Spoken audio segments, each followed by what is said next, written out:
دوستو بگ سوچوں میں خوش آمدید۔ فلسطین کی پچھلی 150 سالہ تاریخ تنازعات، جنگوں، سازشوں، غداریوں اور ظلم و ستم کی داستانوں سے بھری پڑی ہے۔ 19ویں صدی کے آخر تک فلسطین کا علاقہ سلطنت عثمانیہ کا ایک حصہ تھا۔ 3 مذاہب کے پیروکاروں یعنی مسلمانوں، یہودیوں اور عیسائیوں کے لیے یہ سرزمین نہایت مقدس مقام رکھتی تھی، کیونکہ یہ سرزمین فلسطین اپنے دامن میں ان مذاہب کی تاریخ، ثقافت اور قدیم مذہبی مقامات سمیٹے ہوئے ہے۔ 1878 میں سلطنت عثمانیہ کے دور میں کی گئی مردم شماری کے مطابق فلسطین پر اس وقت تقریباً 87% مسلمان، 9% عیسائی اور 4% یہودی آباد تھے۔ اس دور میں یہودیوں کے ساتھ دنیا بھر میں انتہائی برا سلوک کیا جاتا تھا، لیکن سلطنت عثمانیہ کے علاقوں میں رہنے والے یہودی بہتر زندگی گزار رہے تھے اور ان میں اپنی الگ یہودی ریاست کی خواہش بھی زور پکڑنے لگی تھی۔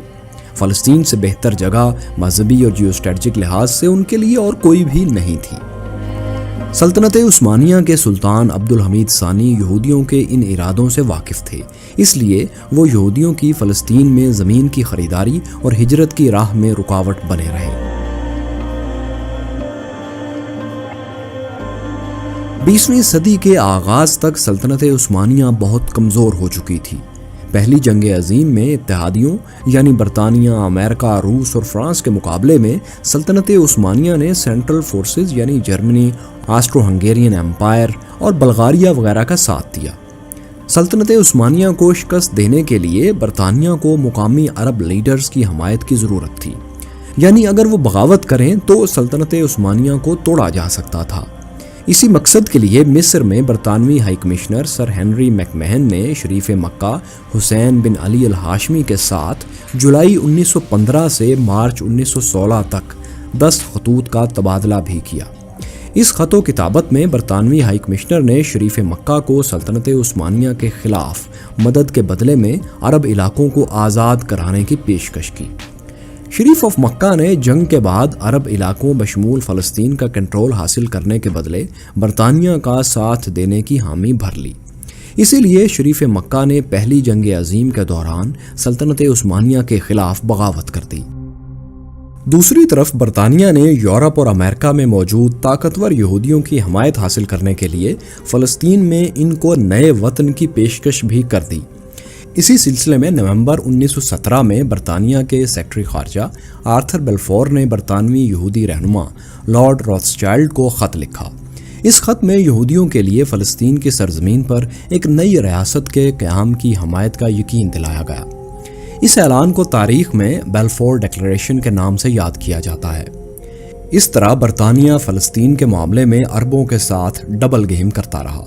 یہودیوں کو فلسطین کی سرزمین دینا برطانیہ کے جیو اسٹریٹجک مفادات سے مطابقت رکھتا تھا، اس لیے اس نے عرب کے بجائے یہودیوں کو سرزمین فلسطین دینے کا سوچ لیا۔ فلسطین کی جیو اسٹریٹجک اہمیت کیا تھی؟ اس پر یہودیوں کا کنٹرول برطانیہ، امریکہ اور دوسرے مغربی ممالک کے لیے کیوں ضروری تھا؟ یہ سب آپ اسی ویڈیو میں آگے دیکھیں گے۔ پہلی جنگ عظیم میں شکست کے نتیجے میں سلطنت عثمانیہ کے علاقے شام، لبنان، عراق، اردن اور فلسطین سمیت بہت سے علاقے ان سے چھین لیے گئے۔ فلسطین کا علاقہ برطانیہ کے قبضے میں آ گیا۔ اب حالات سازگار دیکھتے ہوئے زائونسٹ موومنٹ یعنی صہیونی تحریک میں بھی تیزی آ گئی۔ اس وقت دنیا بھر کی یہودی تنظیمیں فلسطین میں عربوں سے مہنگے داموں زمینیں خرید رہی تھیں۔ دنیا بھر سے یہودی ہجرت کر کے فلسطین میں آباد ہونے لگے تھے۔ سرزمین فلسطین پر بدلتی ہوئی ڈیموگرافی یعنی آبادی کے تناسب نے مقامی اکثریتی عرب آبادی کو تشویش میں مبتلا کر دیا۔ عرب اور یہودی آبادیوں میں کشیدگی کے واقعات ہونا بھی شروع ہو گئے۔ فلسطینی عربوں نے برطانوی انتظامیہ کی یہودیوں کی آبادکاری والی پالیسی کے خلاف 1936 سے 1939 تک منظم بغاوت کر دی۔ اس سے فلسطین میں بدامنی پھیلنے لگی۔ برطانوی انتظامیہ کے لیے ملک کا انتظام سنبھالنا مشکل ہو گیا۔ دونوں آبادیوں کی ایک دوسرے کے خلاف مسلح کارروائیوں نے برطانوی انتظامیہ کے لیے سنگین مسائل کھڑے کر دیے۔ برطانیہ نے اس مسئلے کے حل کے لیے پیل کمیشن تشکیل دیا۔ اس کمیشن نے اپنی رپورٹ میں فلسطین کو 2 حصوں میں تقسیم کرنے کی تجویز دے دی۔ عرب آبادی نے پیل کمیشن کی تجاویز یکسر مسترد کر دیں۔ عرب فلسطین کی سرزمین کو کسی بھی قیمت پر تقسیم کرنے کے خلاف تھے۔ پیل کمیشن ناکامی کے بعد برطانیہ نے متعدد کوششیں اور بھی کیں کہ کسی طرح عرب اور یہودی اس تنازع کے کسی قابل عمل حل تک پہنچ جائیں۔ ان کوششوں میں وڈ ہیٹ کمیشن رپورٹ اور وائٹ پیپر آف 1939 وغیرہ شامل ہیں۔ برطانیہ کی ان تمام کوششوں میں ایک بات تو مشترک تھی، وہ یہ کہ برطانیہ فلسطین کے مسئلے کے کسی بھی حل میں یہودیوں کو ان کی آبادی اور زمین کی ملکیت کے تناسب سے بڑھ کر حصہ دینا چاہتا تھا، جبکہ دوسری طرف عرب آبادی فلسطین کے مستقبل میں یہودیوں کے کسی بھی قسم کے رول کے سراسر خلاف تھی اور وہ فلسطین سے یہودیوں کو نکال باہر کرنا چاہتی تھی۔ ایک طرف تو برطانیہ تنازع کے حل کی کمزور سی کوششیں کرتا رہا تو دوسری طرف یہودیوں کی ایک بڑی تعداد فلسطین میں ہجرت بھی کرتی رہی۔ 1918 میں فلسطین کے برطانیہ کے کنٹرول میں آ جانے کے بعد 1946 تک تقریباً 4.25 لاکھ کے قریب یہودی یورپ سے آ کر فلسطین میں آباد ہو چکے تھے۔ اس ہجرت کے نتیجے میں آبادی کی ڈیموگرافی شدید متاثر ہوئی تھی۔ برطانوی قبضے کے ان 30 سالوں میں یہودی 6% کی ایک چھوٹی سی اقلیت سے 33% کی ایک بڑی اقلیت بن گئے تھے، یا آپ اسے دوسری بڑی اکثریت بھی کہہ سکتے ہیں۔ دوسری جنگ عظیم کے بعد دنیا میں نوآبادیاتی دور کا خاتمہ ہونے لگا تو فروری 1947 میں برطانیہ نے فلسطین سے اپنا کنٹرول ختم کر کے واپس جانے کا فیصلہ کر لیا۔ جاتے جاتے برطانیہ نے فلسطین کے مستقبل کو اقوام متحدہ پر چھوڑ دیا۔ اقوام متحدہ نے فلسطین کے مسئلے کا حل نکالنے کے لیے ایک کمیٹی تشکیل دی جسے United nations special committee on Palestine کہا جاتا ہے۔ اس 11 ممالک پر مشتمل کمیٹی کے ذمے فلسطین کے مستقبل کو متعین کرنے کا ٹاسک تھا۔ عرب لیڈرز نے اقوام متحدہ کی کمیٹی کو غیر قانونی قرار دے کر یکسر مسترد کر دیا۔ عرب لیڈرشپ نے اپنی عوام کو بھی کمیٹی سے کسی قسم کے تعاون سے منع کر دیا، جبکہ دوسری طرف یہودیوں کی بین الاقوامی تنظیم جوئش ایجنسی اور جوئش نیشنل کونسل کو عرب لیڈرز کے بائیکاٹ کی وجہ سے کھلا میدان مل گیا۔ یہودیوں کی تنظیموں نے پوری قوت اور وسائل کے ساتھ یونائٹڈ نیشنز کی کمیٹی کے سامنے لابنگ شروع کر دی۔ کمیٹی نے فلسطین کے مختلف علاقوں کا دورہ کرنے اور لوگوں سے ملنے کے بعد مسئلے کے حل پر غور شروع کر دیا۔ اقوام متحدہ کی کمیٹی فلسطین کے حل کے معاملے میں اختلافات کا شکار ہو گئی۔ کمیٹی کے 7 ممالک نے فلسطین کو 2 حصوں میں تقسیم کرنے کی تجویز دی۔ ان 7 ممالک میں بیشتر مغربی ممالک تھے، جبکہ کمیٹی کے 3 ممالک نے فلسطین کو تقسیم نہ کرنے کی تجویز دی، مگر کمیٹی نے اکثریتی رائے کی بنیاد پر اپنی رپورٹ میں فلسطین کو تقسیم کرنے والی تجویز کو مان لیا۔ اسی کمیٹی نے فلسطین کی تقسیم کا مکمل پلان بھی پیش کیا کہ فلسطین کا کون سا حصہ یہودیوں کو دیا جائے گا اور کون سا عربوں کے پاس رہے گا۔ ہم آپ کو فلسطین کے جغرافیے کی اہمیت اور اس کے اہم جغرافیائی خد و خال کے بارے میں دکھاتے ہیں۔ اگر آپ نقشے میں غور سے دیکھیں تو فلسطین مشرق وسطیٰ میں واقع ہے۔ یہاں ہم فلسطین سے مراد وہ تمام خطہ لے رہے ہیں جو آج اسرائیل کے پاس بھی ہے۔ فلسطین کے شمال اور مشرق میں ایشیا کے دوسرے عرب ممالک جیسے اردن، عراق، شام، لبنان اور سعودی عرب واقع ہیں، جبکہ اس کے مغرب میں افریقہ کا عرب ملک مصر واقع ہے۔ یہ سارا خطہ تیل کی دولت سے مالا مال ہے۔ فلسطین کے شمال مغرب میں بحیرہ روم ہے، جس کے دوسری طرف قبرص، ترکی، یونان اور یورپ کے دوسرے ممالک واقع ہیں۔ اس طرح فلسطین 3 براعظموں یعنی ایشیا، یورپ اور افریقہ کے عین وسط میں واقع ہے۔ اگر یورپ یا ایشیا سے زمینی راستے سے افریقہ جانا ہو تو فلسطین کے علاوہ کسی دوسرے زمینی راستے سے جانا ممکن ہی نہیں۔ اسی طرح فلسطین ایشیا اور افریقہ میں پل کا کام کرتا ہے۔ اسی لوکیشن کی وجہ سے فلسطین دنیا کا سب سے پرائم ریل اسٹیٹ ہے، مگر یہاں فلسطین کی لوکیشن کے فوائد ختم نہیں ہوتے۔ ابھی آپ اور سنیے۔ جنوب میں اس کی چھوٹی سی دم خلیج عقبہ کو لگتی ہے۔ خلیج عقبہ کے مشرق میں سعودی عرب، جبکہ مغرب میں مصر کا بہت بڑا صحرائے سینا لگتا ہے جو سویز کینال تک پھیلا ہوا ہے۔ خلیج عقبہ کے دوسری طرف آگے جا کر بحیرہ احمر یا ریڈ سی ہے۔ اسی طرح فلسطین اور مصر ہی 2 ایسے ممالک ہیں جن کو بحیرہ روم اور بحیرہ احمر دونوں لگتے ہیں۔ ایشیا اور یورپ کے درمیان ہونے والی تمام سمندری تجارت پہلے بحیرہ احمر آتی ہے، پھر سویز کینال کراس کر کے یہ بحیرہ روم میں چلی جاتی ہے دنیا کی بحری تجارت کی ریڑھ کی ہڈی یعنی نہر سوئز کینال فلسطین سے تقریباً 200 کلومیٹر دور ہے۔ اس طرح اگر نہر سوئز سے گزرنے والی تمام ٹریفک پر نظر رکھنا ہو، اسے کنٹرول کرنا ہو یا پھر اسے بند کرنا ہو تو بحری بیڑوں کی فلسطین کے پانیوں میں موجودگی سے بہتر کوئی دوسری جگہ نہیں۔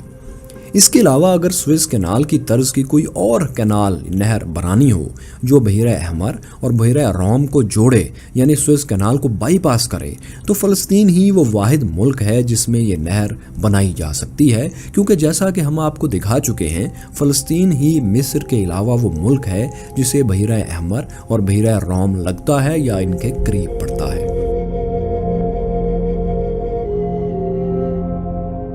فلسطین کے جنوب میں خلیج عقبہ سے لے کر ملک کے درمیان تک کا علاقہ نیجو یعنی النقب کا صحرا ہے۔ ملک کے تقریباً آدھے رقبے پر پھیلے اس بڑے صحرا میں انسانی آبادی بہت کم ہے۔ فلسطین کے درمیان یہ ویسٹ بینک یعنی مغربی کنارے کا علاقہ ہے۔ اسے ویسٹ بینک اس لیے کہتے ہیں کیونکہ یہ دریائے اردن کے مغربی کنارے پر واقع ہے۔ ویسٹ بینک کا تمام علاقہ جوڈینین ماؤنٹینز کی اونچی نیچی پہاڑیوں پر مشتمل ہے۔ ویسٹ بینک اور النقب صحرا کے مشرق میں بحیرہ مردار یا جسے ڈیڈ سی کہتے ہیں وہ ہے۔ فلسطین کے مشرق میں دریائے اردن واقع ہے جو فلسطین کی اردن کے ساتھ مشرقی سرحد بھی ہے۔ دریائے اردن شمال میں گولان کی پہاڑیوں سے شروع ہو کر پہلے سی آف گلیلی تک جاتا ہے، پھر وہاں سے ہوتا ہوا ڈیڈ سی میں گر جاتا ہے۔ سی آف گلیلی کے ساتھ یہ سارا علاقہ یعنی گلیلی، اپر جارڈن ریور ویلی اور جرزیل ویلی بہت زرخیز اور زراعت کے لیے موزوں علاقہ ہے، کیونکہ سی آف گلیلی انسانی استعمال کے لیے صاف پانی کا بہت بڑا ذخیرہ ہے۔ ویسٹ بینک کے ساتھ یہ ساحلی میدانی علاقہ شیرون پلین ہے۔ یہ علاقہ بھی بہت زرخیز اور زراعت کے لیے بہت موزوں ہے۔ ویسٹ بینک کے اندر فلسطین کا سب سے بڑا اور تینوں مذاہب یعنی اسلام، عیسائیت اور یہودیت کے لیے سب سے مقدس مقام یروشلم واقع ہے۔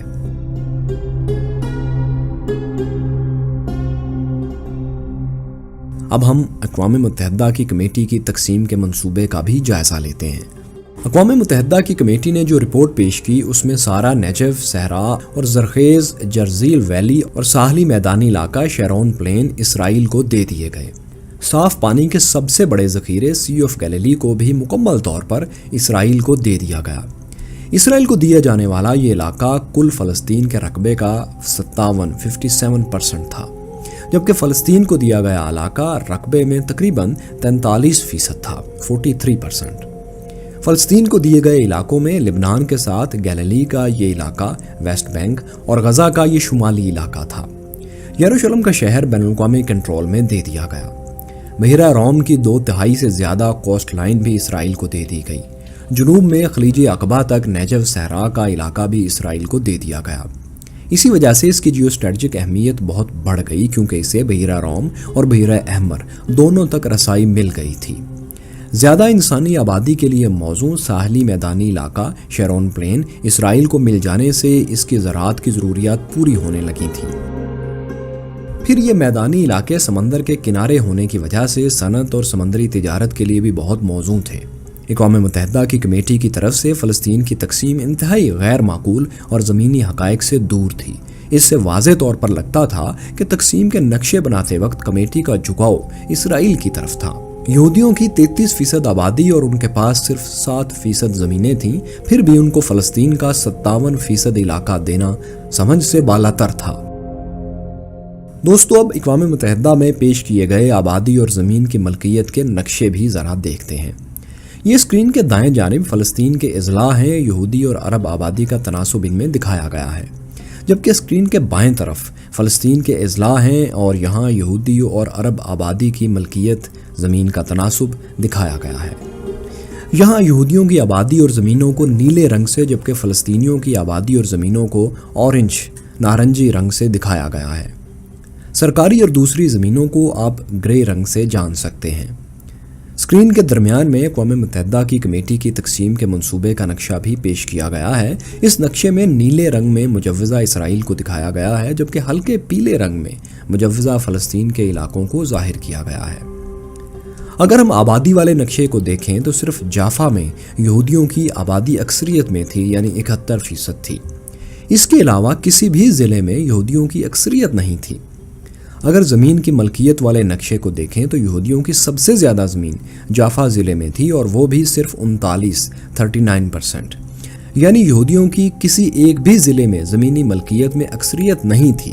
اقوام متحدہ کے ان نقشوں سے یہ واضح ہوتا ہے کہ جن اضلاع میں یہودیوں کی آبادی اور ملکیت اقلیت میں تھی وہ علاقے بھی اسرائیل کو دے دیے گئے۔ اسرائیل کو صاف پانی کا سب سے بڑا ذخیرہ سی آف گیلیلی دینے کے لیے اس کے آس پاس کا سارا علاقہ اسے دے دیا گیا، یہ دیکھے بغیر کہ نہ یہاں یہودیوں کی اکثریت ہے اور نہ اس علاقے کی اکثریتی زمینیں ان کے پاس ہیں۔ اس کے علاوہ جنوب میں نیجو صحرا بھی اسرائیل کو دے دیا گیا تاکہ اسرائیل کو بحیرہ روم اور بحیرہ احمر دونوں تک آسانی سے رسائی مل سکے۔ حالانکہ نیجو صحرا میں یہودیوں کی آبادی 1% سے بھی کم تھی اور اس صحرا میں 99% فلسطینی عرب آباد تھے۔